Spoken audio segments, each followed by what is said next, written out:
November 2021 બાદથી સૌથી નીચલા સ્તર બ્રેન્ટમાં કારોબાર નોંધાયો છે.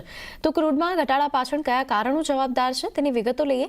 સહયોગી ઝરણા અલકંટી આપણી સાથે જોડાઈ ગયા છે. ઝરણા, ક્રૂડમાં કયા કારણસર આટલો મોટો ઘટાડો નોંધાયો છે?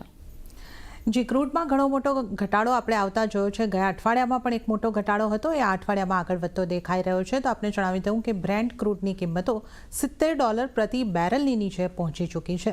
ડિસેમ્બર 2021 બાદ પહેલીવાર બ્રેન્ટ ક્રૂડ જે છે એ $70 પ્રતિ બેરલની નીચે પહોંચતું દેખાયું છે.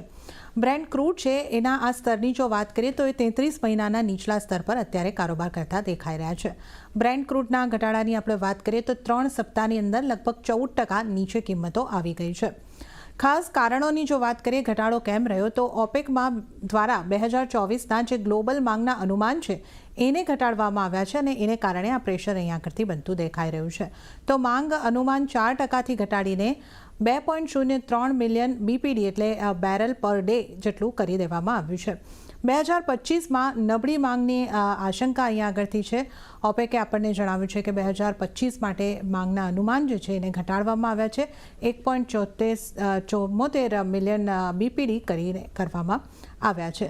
તો આની જે ખાસ ઇમ્પેક્ટ છે એ કિંમતોની ઉપર આપણને આવતી દેખાય છે. અને માંગના અનુમાન પર જો આપણે નજર કરી લઈએ તો 2024માં 2.03 બેરલ પર ડે અને 2025માં આ જે માંગ છે એ ઘટીને 1.74 barrel per day million per day થવાની છે.